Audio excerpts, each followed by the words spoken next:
ఏ business కైనా season అన్సీజన్ అని రెండు ఉంటాయి. అలాగే సినిమాకు కూడా ఉంటుంది. కానీ మారిపోయి రివర్స్ అయిపోతుంది. ఇప్పుడు సినిమాకు సీజన్ గా ఉండేది ఎందుకు అన్సీజన్ అయిపోయింది?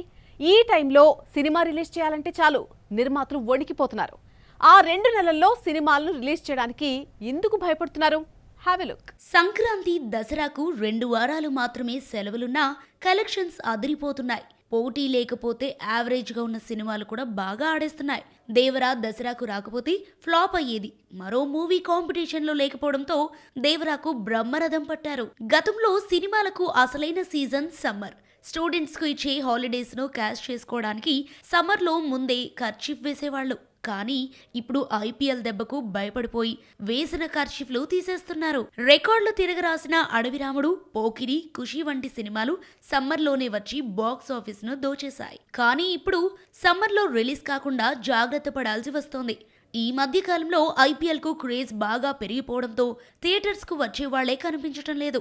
ఈ ఎఫెక్ట్ టాలీవుడ్ అనే కాదు, ఇండియన్ మూవీస్ పై పడింది. ఐపీఎల్ కొట్టిన దెబ్బకు దురంధర్ 2 వంటి క్రేజీ మూవీనే నష్టపోయింది. లేదంటే ఈజీగా 2,000 కోట్ల మార్క్ దాటేసేదంటున్నాయి ట్రేడ్ వర్గాలు. ఐపీఎల్ ఎఫెక్ట్ మామూలుగా లేదు. థియేటర్స్ కు జనాలు రావటం లేదు. బాగున్న సినిమాను కూడా చూడటం లేదు. ఈ పొట్టి క్రికెట్ కు భయపడిపోయి చాలా సినిమాలు రిలీజ్ పోస్ట్ పోన్ చేసుకున్నాయి. టాక్సిక్, సమంత, మా ఇంటి బంగారం వంటి సినిమాలు సమ్మర్ కు బాగా చెప్పేశాయి. వీకెండ్ వచ్చిందంటే చాలు ఐపీఎల్ లో ఇంట్రెస్టింగ్ అండ్ క్రేజీ మ్యాచ్లుంటాయి.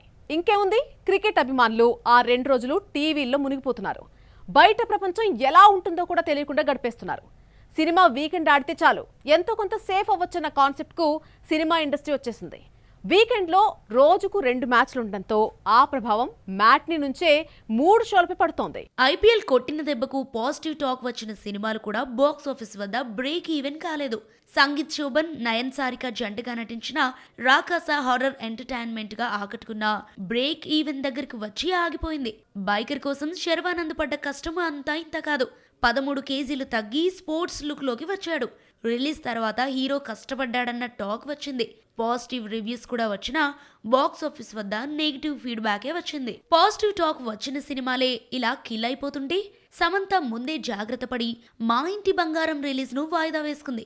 మే 15న రావాల్సిన ఈ సినిమా ఎప్పుడు వస్తుందో కూడా తెలియటం లేదు. ఐపీఎల్ తో సినిమా లెక్కలు మారిపోయాయి. విశ్వంభర, టాక్సిక్, లెనిన్ వంటి పెద్ద సినిమాలు సమ్మర్ నుంచి వెళ్లిపోవడానికి రకరకాల కారణాలు చెబుతున్నా ఐపీఎల్ఏ మెయిన్ రీజన్. ఏప్రిల్, మేలో రిలీజ్ కాకుండా జాగ్రత్త పడటం తప్ప చేసేదేమీ లేదు. సినిమా హిట్ అయినా ఫస్ట్ షో, సెకండ్ షోలకు జనాలు రావటం కష్టమే. ఫిబ్రవరిలో స్టూడెంట్స్ ఎగ్జామ్స్ ప్రిపరేషన్లో, మార్చిలో పరీక్షలతో బిజీగా ఉంటారు. ఈ 2 నెలల్లో కొత్త సినిమాలకు ఆదరణ తక్కువే. ఇక ఏప్రిల్, మే ఐపీఎల్ ఎలాగో ఉంది. ఈ లెక్కలన్నీ వేసుకుంటే తెలుగు సినిమాకు 4 నెలల అన్సీజన్. ఈ నెలల్లో తప్ప ఇంకెప్పుడొచ్చినా పర్వాలేదు. పాజిటివ్ టాక్ వచ్చిన సినిమాలైనా నిలబడే ఛాన్స్ ఉంటుంది.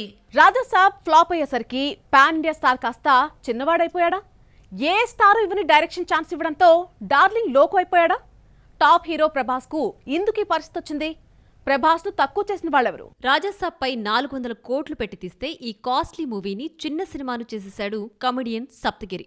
ఓ ఈవెంట్లో మాట్లాడుతూ ఈ మధ్యకాలంలో సరస్వతి, రాజాసాబ్, కొక్కరకో వంటి డిఫరెంట్ మూవీస్ చేశారు. అయితే ఇవన్నీ చిన్న చిత్రాలు కావడంతో ఆడియన్స్ కు రీచ్ కాలేదంటూ సప్తగిరి చేసిన వ్యాఖ్యలను డార్లింగ్ ఫ్యాన్స్ తప్పుపట్టారు. సప్తగిరి వ్యాఖ్యలపై డార్లింగ్ ఫ్యాన్స్ ఫైర్ అయ్యారు. పాన్ ఇండియా సినిమాలో ఛాన్స్ ఇచ్చినందుకు రాజాసాబ్ నీకు చిన్న సినిమాలా కనిపించిందా అంటూ సప్తగిరిని ప్రభాస్ ఫ్యాన్స్ ట్రోల్ చేస్తున్నారు. పురుష్ ఈవెంట్లో సప్తగిరి రాజాసాబ్ను చిన్న సినిమా చేసి తిట్లు తిన్నాడు. ఇదే కమెడియన్ రాజాసాబ్ ప్రీ రిలీజ్ ఈవెంట్లో అతిగా మాట్లాడి జోకర్ అయ్యాడు. రాజాసాబ్ 1000 కోట్లు కాదు 2000 కోట్లు కలెక్ట్ చేస్తుందని అన్నాడు. మైక్ దొరికింది కదా అని అతిగా మాట్లాడడం, లేదంటే కాంట్రవర్సీ చేయడం ఈ మధ్య అలవాటైపోయింది. మైక్ ముందు టంగ్ స్లిప్ అయితే ఆ ఎఫెక్ట్ ఎలా ఉంటుందో మారుతి చూశాడు. ప్రభాస్ తనకు ఎలా అండగా నిలబడ్డాడో టీజర్ రిలీజ్ సందర్భంగా మారుతి చెప్పాడు. గొప్పవాడంటూ ఆకాశానికి ఎత్తేశాడు. ఇంకా ఎత్తుకు ఎత్తినా తప్పులేదు. సినిమా చూసి ఫ్యాన్స్ కాలర్ ఎగరేసుకుంటారని నేను చెప్పను అనడంతో అది డైరెక్ట్గా ఎన్టీఆర్కి తగిలింది. ఎందుకంటే దేవరా, వార్ 2 చూసి ఫ్యాన్స్ కాలర్ ఎగరేసుకుంటారని చెప్పింది తారక్కే. ఇంకేముంది, హర్ట్ అయిన ఎన్టీఆర్ ఫ్యాన్స్ మారుతిపై విరుచుకు పడ్డమే కాదు, బూతులతో ట్రోలింగ్ చేశారు. దీంతో మారుతి వివరణ ఇచ్చి సారీ చెప్పడంతో ఈ ఇష్యూ సద్దుమణిగింది. అదేంటో గాని మారుతి ఎన్టీఆర్ ఫ్యాన్స్తోనే కాదు, డార్లింగ్ అభిమానులతో కూడా తిట్లు తిన్నాడు. రాజాసాబ్ ప్రీ రిలీజ్ ఈవెంట్లో రాజమౌళి తీసిన బాహుబలి గురించి చెబుతూ అప్పటికి ప్రభాస్ మిడ్ రేంజ్ హీరో అనడంతో డార్లింగ్ ఫ్యాన్స్ షాక్ అయ్యారు. వర్షం తర్వాత ప్రభాస్ రేంజ్ మారిపోయింది. ఛత్రపతి తర్వాత స్టార్స్ జాబితాలో చేరిపోయాడు. ఏం మాట్లాడావంటూ ఫ్యాన్స్ ట్రోలింగ్కు నిద్రలేని రాత్రులు గడిపాడు మారుతి. సంక్రాంతికొచ్చిన రాజాసాబ్ బాక్సాఫీస్ వద్ద 100 కోట్లు నష్టం తీసుకొచ్చింది. సినిమా థియేటర్స్లోకొచ్చాక ప్రేక్షకులు ఓటీటీలో స్ట్రీమింగ్ తర్వాత బుల్లితెర ఆడియన్స్ చేసిన ట్రోలింగ్ అంతా ఇంత కాదు. రిలీజ్కి ముందు మారుతి, తర్వాత కమెడియన్ సప్తగిరి రాజాసాబ్పై చేసిన కామెంట్స్తో ఫ్యాన్స్ ఫైర్ అవుతున్నారు. వీళ్ల మాటలు ప్రభాస్ను తక్కువ చేసేలా ఉన్నాయి. పెద్ది రిలీజ్కు ఇంకా నెల రోజులు కూడా లేదు. షూటింగ్తో పాటు డబ్బింగ్ కూడా పూర్తి చేసుకుంది. రెహమాన్ ఏమో రీ రికార్డింగ్ ఇచ్చే పనిలో చాలా బిజీగా ఉన్నాడు. మరొక వైపు ప్రమోషన్స్కు ట్రైలర్ రిలీజ్తో తెరలేపుతున్నారు. 18న ట్రైలర్ను రిలీజ్ చేస్తామంటూ కొత్త పోస్టర్ రిలీజ్ చేశారు మేకర్స్. పెద్ది జూన్ 4న పాన్ ఇండియా మూవీగా రిలీజ్ అవుతోంది. ఇప్పటికే ఓవర్సీస్ బుకింగ్స్ మొదలు కాగా కొత్త రికార్డులు క్రియేట్ చేస్తోంది. సెన్సార్ ఇబ్బందులు లేకుండా ముందే సెన్సార్కి తీసుకెళ్లే ఏర్పాట్లు చేస్తున్నాడు బుచ్చుబాబు. మరోవైపు జూన్ 3 సాయంత్రం నుంచి ప్రీమియర్స్ పడేలా సన్నాహాలు కూడా చేస్తున్నారని తెలిసింది. పెద్ది పాన్ ఇండియా ప్రమోషన్ ఈ నెల 18న రిలీజ్ అయ్యే ట్రైలర్ తో మొదలు కానుంది. టీజర్ లో బ్యాట్ పట్టుకుని కనిపించిన చెర్రీ ఈసారి లగేజ్ మోస్తూ ఆకట్టుకున్నాడు. సినిమా నుంచి వచ్చిన 2 పాటలు చార్ట్ బస్టర్స్ గా నిలవగా 3వ పాటగా ఐటమ్ సాంగ్ ను రిలీజ్ చేస్తున్నారట. రామ్ చరణ్, శృతి హాసన్ పై ఈ స్పెషల్ సాంగ్ ను చిత్రీకరించారు. సంక్రాంతి హిట్స్ తర్వాత తెలుగులో సినిమా సరైన సక్సెస్ చూడలేదు. ఫిబ్రవరి, మార్చి, ఏప్రిల్లో బ్రేక్ ఈవెన్ అయిన మూవీ ఒక్కటి లేదు. థియేటర్స్ అన్నీ ఖాళీ. సింగిల్ స్క్రీన్స్ మూతపడే పరిస్థితి వస్తోంది. కష్టాల్లో ఉన్న తెలుగు సినిమాను పెద్ది ఆకట్టుకుంటున్న నమ్మకంతో మేకర్స్, డిస్ట్రిబ్యూటర్స్, ఎగ్జిబిటర్స్ ఉన్నారు. స్టార్ హీరోలైన మండు టెండల్ను లెక్క చేయడలేదు. చెమటలు కక్కుతూనే షూటింగ్లో పాల్గొంటున్నారు. అనుకున్న టైంకే రిలీజ్ చేయాలంటే స్పీడ్ పెంచక తప్పదు. మరి ఏ స్టార్ ఏ మూవీతో బిజీగా ఉన్నారో ఒకసారి చూద్దాం. సమ్మర్ షూటింగ్స్ కు పెద్ద హీరోలు దూరంగా ఉంటారు. కానీ ఈసారి మాత్రం సెట్స్ లోనే కనిపించడం విశేషం. ప్రతి సమ్మర్ కు యూరప్ వెళ్లే మహేష్ ఆ మధ్య జర్మనీ వెళ్లి యాక్షన్ సీన్స్ కోసం ట్రైన్ అప్ అయ్యాడు. మహేష్ లేని సీన్స్ ను రాజమౌళి తీస్తున్నాడు. మహేష్ రాజమౌళి సినిమా వారణాసి షూటింగ్ జరుగుతోందో లేదో తెలియాలంటే ప్రియాంక చోప్రా సోషల్ మీడియాను ఫాలో అవుతే చాలు. లొకేషన్ కు వెళుతున్నట్టు లేదంటే లొకేషన్ అప్డేట్స్ ఇస్తూనే ఉంటుంది. రీసెంట్ గా ఓ ఫోటోను షేర్ చేసి వారణాసితో ఉన్నట్టు తెలిపింది ప్రియాంక. ఇక ప్రభాస్ చేతిలో 3 సినిమాలున్నా ఎప్పుడు ఏ మూవీతో ఉన్నాడో తెలీదు. 6 నెలల క్రితమే మొదలైన సందీప్ వంగ స్పిరిట్ లో డార్లింగ్ జాయిన్ అయ్యాడు. యాక్షన్ సీన్స్ చేస్తున్నాడని తెలిసింది. 2027 మార్చి 5న రిలీజ్ అంటూ ప్రకటించినా షూటింగ్ ఆలస్యం కావడంతో ఇప్పట్లో వచ్చే ఛాన్స్ లేదు. రామ్ పోతినేని అందగాడే, కానీ సరైన హిట్ మాత్రం కొట్టలేదు. పర్ఫార్మెన్స్తో ఆకట్టుకుంటాడే కానీ సక్సెస్ మాత్రం చూడలేడు. వాయిస్తో ఇంప్రెస్ చేస్తాడేమో కానీ బాక్స్ ఆఫీస్ను మెప్పించలేడు. ఆంధ్రా కింగ్ తాలూకా డిజాస్టర్ తర్వాత గ్యాప్ తీసుకున్న రామ్ నెక్స్ట్ నటించే సినిమా ఏంటి? ఎవరి కెరీర్లో అయినా ఫ్లాపులు, హిట్స్ కామనే. కింద పడినా లేచి నిలబడ్డానికి ప్రయత్నం చేయాలి. కానీ రామ్ పోతినేని మాత్రం కింద పడినా హిట్తో ఫామ్లోకి రాలేకపోతున్నాడు.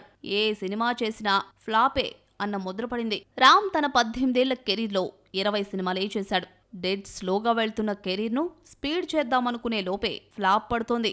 ఈ ఎనర్జెటిక్ హీరో కెరీర్లో హిట్స్ అంటే దేవదాస్, రెడీ, కందిరిగా, ఇస్మార్ట్ శంకర్ వంటి 4-5 హిట్స్ మాత్రమే గుర్తొస్తాయి. బాక్స్ ఆఫీస్ వద్ద లెక్క తప్పిన వరుస ఫ్లాపుల రికార్డును క్రియేట్ చేస్తున్నాడు రామ్. ఇస్మార్ట్ శంకర్ హిట్ తర్వాత రామ్ సక్సెస్ చూడలేదు. రెడ్, వారియర్, స్కంద ఫ్లాప్ అయ్యాయి. డబుల్ స్మార్ట్ తో కంబ్యాక్ అవుతాడు అనుకుంటే డిజాస్టర్ అయింది. సినిమాను వరల్డ్ వైడ్ థియేట్రికల్ రైట్స్ ను 41 కోట్లకు అమ్మితే 10 కోట్లు మాత్రమే వచ్చింది. ఆ మధ్య వచ్చిన love story, Andhra king Taluka పరిస్థితి కూడా ఇంతే. బాక్సాఫీస్ వద్ద జాతకం ఏమాత్రం మారలేదు. ఇస్మార్ట్ శంకర్ హిట్ తర్వాత రఫ్ లుక్ మెయింటైన్ చేస్తూ రెడ్, స్కంద, డబుల్ స్మార్ట్ లో నటించాడు. అన్నీ నిరాశనే మిగల్చడంతో గ్యాప్ తీసుకుని ఆంధ్రా కింగ్ తాలూకాతో లవర్ బాయ్ లుక్ లోకి వచ్చాడు రామ్. లుక్ చేంజ్ చేసినా ఫేట్ మాత్రం మారలేదు. కథ బాగా నచ్చేసి ఓ పాట రాయడంతో పాటు మరో పాట పాడాడు. ఆంధ్రా కింగ్ తాలూకా కెరీర్లో గుర్తుండిపోయే సినిమా అవుతుంది అనుకుంటే ఆడియన్స్ రిజెక్ట్ చేశారు. ఆంధ్రా కింగ్ తాలూకా ఫ్లాప్లోంచి రామ్ కోలుకోలేకపోయాడు. వాట్ నెక్స్ట్ అంటే తమిళ డైరెక్టర్ పేరు కూడా వినిపించింది. మరేమైందో ఏమో గానీ రామే మెగాఫోన్ పడుతున్నాడు అన్న న్యూస్ బయటకొచ్చింది. నెక్స్ట్ మూవీ ఏంటో తెలియాలంటే మే 15 వరకు ఆగాల్సిందే. ఆ రోజు ర్యాపో బర్త్డే కావడంతో అప్కమింగ్ మూవీని ప్రకటించే ఛాన్స్ ఉంది. ఇది వాల్టి బాక్స్ ఆఫీస్. రేపు మరిన్ని మూవీ అప్డేట్స్ తో మళ్ళీ కలుసుకుందాం. Until then keep watching NTV.